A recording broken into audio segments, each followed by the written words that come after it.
Il y avait un groupe de gens là-bas et un autre groupe de gens là-bas. Donc les gens devaient se tirer de part et d'autre pour voir qui est plus fort.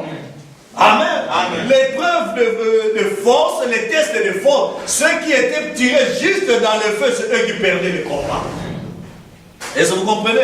Les alliés faisaient un feu et ils mettaient un certain nombre d'hommes à ce bout-ci de la corde et autant d'autres hommes à l'autre bout. Et la lutte de traction à la corde, le combat de force durait jusqu'à ce que le groupe perdant soit tiré dans le feu. Or, nous savons qu'il y a bien des choses que nous pourrions dire là-dessus pendant quelques instants. Amen. Amen. Sur le combat. Mais j'ai désiré parler brièvement pendant quelques minutes du plus grand combat. Celui qui existe entre l'Église et Satan. Amen. Amen. La grande force de Satan. Et nous désirons parler de la grande force de Dieu dans son Église. Amen. Amen. Amen. Satan a une force, mais Dieu a placé maintenant sa force dans son Église. Amen. Maintenant, ce grand combat se poursuit depuis bien des années. Il a commencé au ciel. Et Satan fut chassé sur la terre. Et il est devenu alors un ennemi du peuple de Dieu. Et depuis lors, il a utilisé toute sa force et sa stratégie pour essayer de tirer le peuple de Dieu dans le feu. Amen. Amen. Ou plutôt dans ses propres feux. Mais nous savons qui a la plus grande puissance, c'est Dieu. Amen. Et la meilleure chose que Dieu ait pu donner à son peuple pour combattre Satan fut sa parole. Amen. Eh oui, car la parole est Dieu. Et qui est plus fort que Dieu? Ainsi la parole est Dieu. Et la parole devient notre force. Dieu, dans l'église, fait la force de celle-ci pour tirer Satan dans ses propres feux qu'il a fait. Amen. Amen. Et la lutte se poursuit. Or Jésus dit en Marc 16, en mon nom vous chasserez les démons. Maintenant, je sais que c'est un vieux dicton que les gens, tout ça qui ne croient pas aux démons de nos jours. Mais ce qui compte à mon avis, c'est bien de connaître votre ennemi. Amen. Amen. Car une chose certaine, vous allez le rencontrer. Ainsi, entraînez-vous pour les combats. Amen. Maintenant, pour terminer, il dit maintenant, l'entraînement au combat se compare parfaitement à l'entraînement du boxeur. Amen. Amen. Son ennemi qu'il va rencontrer dans une compétition, habituellement un vrai boxeur connaît et étudie son adversaire. Il étudie ses coups, sa tactique de combat, s'il se penche en avant, s'il reste en arrière, s'il se bat de la main gauche, de la main droite ou de la main gauche, il étudie tout cela. Et si c'est un bon et habile boxeur, il se trouvera un partenaire d'entraînement qui se battra exactement comme son adversaire. Amen. Car ainsi il connaîtra tous ses coups lorsqu'il sera sur les rings. Amen. Amen. Amen. Ah, le diable attaque les frères par des femmes, par l'argent, par la popularité. Ah, le diable attaque l'église maintenant par la beauté artificielle et tout ça. Le diable, le chrétien voit tout ça et il cherche à étudier tout ça. Qu'est-ce que dit la parole? Ah, c'est pourquoi la parole dit laissez-vous des cheveux naturels, restez naturel, au lieu de mettre tout ça, ne vous habillez pas avec des histoires sexy, tout ça, parce que c'est la stratégie du diable pour amener la séduction et tout ça. Et moi, quand je suis fille de Dieu, et moi, quand je suis fils de Dieu, je ne dois pas suivre la beauté comme critère pour le mariage ou tout ça, mais je dois vérifier les vertus. Amen. Amen. Toutes ces choses-là, vous regardez. Ah, mais tous ces stars de Hollywood qui regardent parce qu'ils sont riches et tout ça, ils ont suivi la richesse, mais après 6 mois, il n'y a plus de mariage. Après, ils sont divorcés. Après, encore tout ça. Non, non, non. Est-ce que toi, tu as besoin d'une sorte de vie pareille? C'est pas la meilleure vie. La meilleure vie, c'est ce que Dieu te propose. Amen. Alors, prends la parole de Dieu. Le combat, c'est prendre la parole de Dieu et obéir à cela. Amen. Amen. Amen. Tu n'es pas censé aller dans des boîtes de nuit pour voir. Ah, vraiment, le diable, il est en train de séduire les gens. Hein? En plein boîte de nuit, tu es en train de regretter. Ah, vraiment, le diable est méchant. Comment vraiment il peut faire des gens comme ça? Tu auras l'esprit des chauves-souris qui vont entrer en toi. Amen. Vous connaissez cette soeur-là qui s'était répandue. Elle était là-bas dans des boîtes de nuit, elle a crié après. Elle passe là où elle avait l'habitude de danser. Elle arrive là-bas, elle s'est d'abord arrêtée. Elle dit, ah, le diable dit, mais tu peux entrer, non? Tu peux entrer aller témoigner. Tu peux gagner des âmes. Dans la boîte de nuit. entre, tu iras gagner des âmes. Comme on m'a dit, il y avait un pasteur, semble-t-il, un prédicateur, il est entré, et tout ça. Il y avait des fidèles qui n'étaient pas vraiment encore fidèles, qui étaient des sympathisants, qui allaient dans son église, mais ces jours-là, ils ont croisé le pasteur dans la boîte de nuit.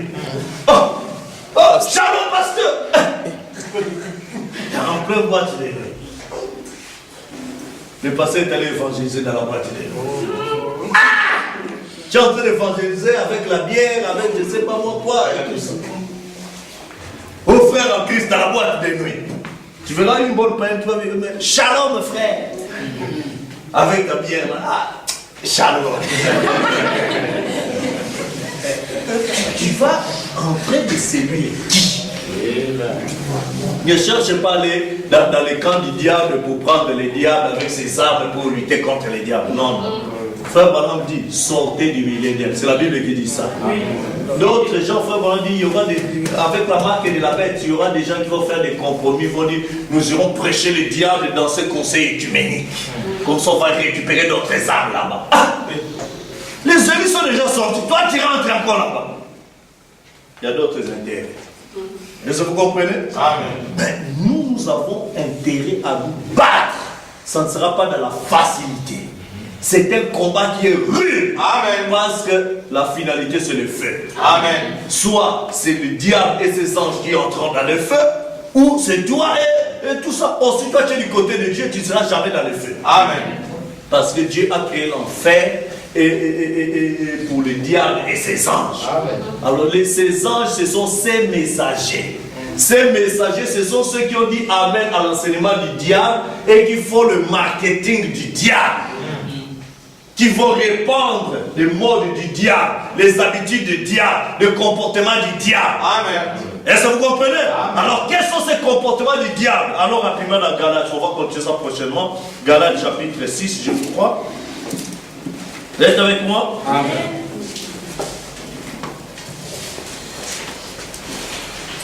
Galates 5. Commençons à partir du verset 13, si vous voulez.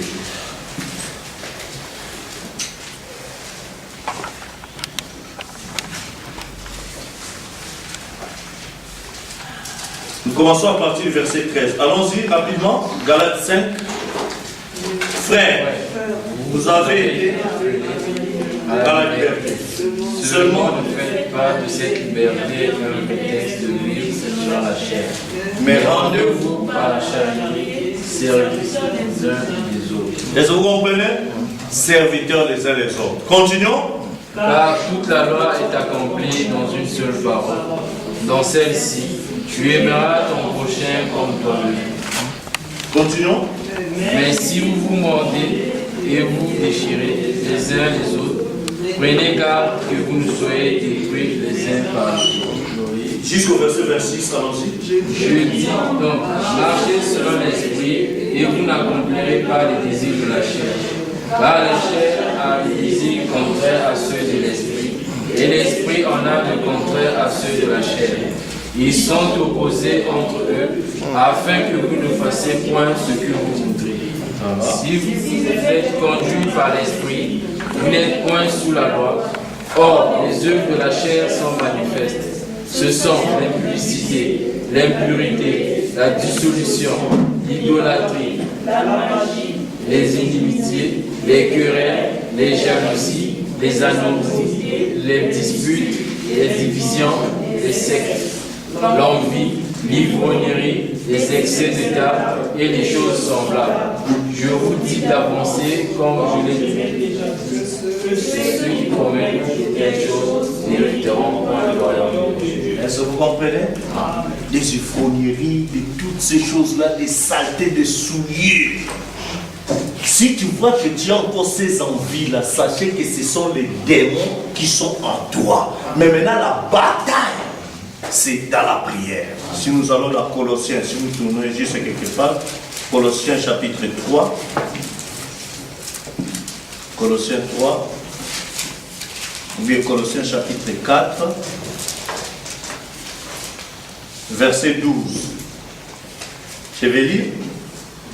Epaphras qui est de votre vous salue, serviteur de Jésus-Christ.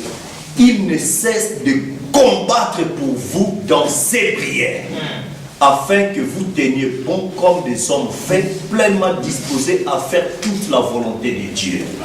Est-ce que vous comprenez? Amen. Donc le vrai combat, ce n'est pas aller utiliser les gants des hommes pour se battre à gauche, à droite, mais se mettre à genoux dans la prière.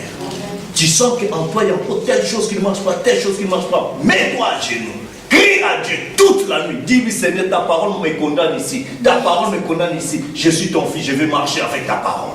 Alors prie jusqu'à ce que Dieu dira que maintenant j'ai exaucé. Là, ça ne sera plus par ta force. Mais Dieu lui-même vous descend. Parce qu'il est un secours qui ne manque pas au moment de la détresse. Amen.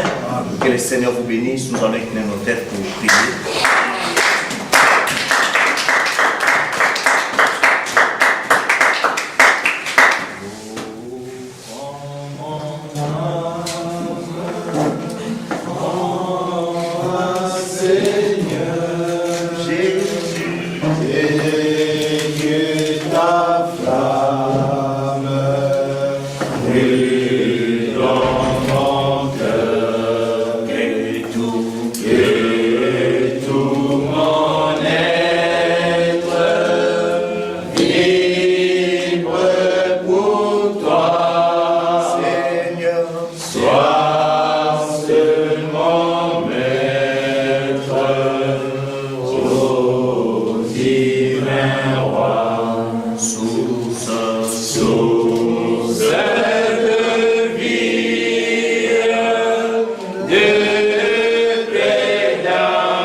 Toi qui es la source de paix, de vie, d'amour, c'est vers toi que nous venons crier.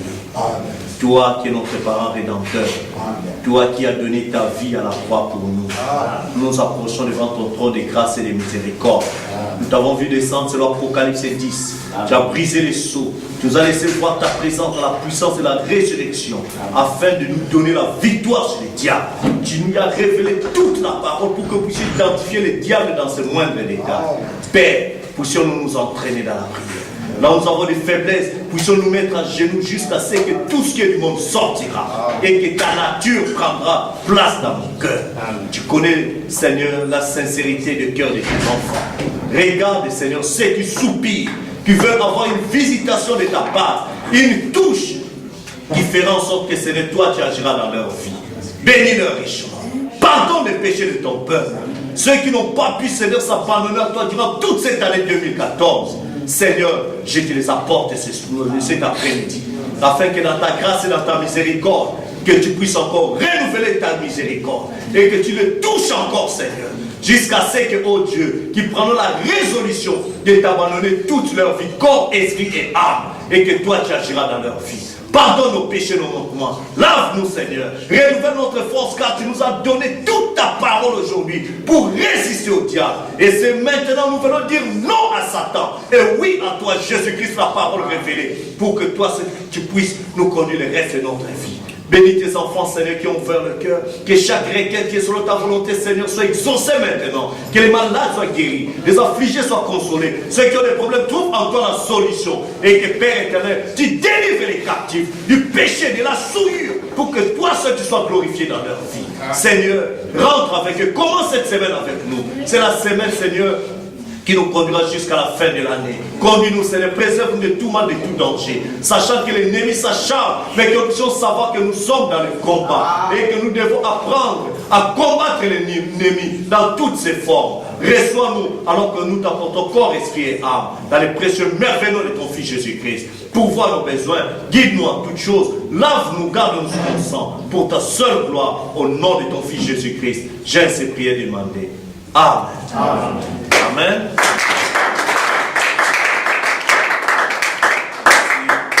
Que Dieu vous bénisse richement. Notre réunion vient de terminer. Nous allons chanter Prends, mon Jésus, prends ma vie. Prends le nom de Jésus avec toi.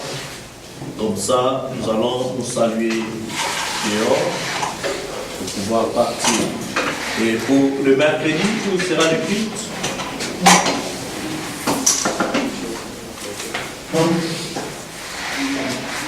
Les cultes pour le mercredi, ça sera où? Bon, comme personne ne s'est prononcé.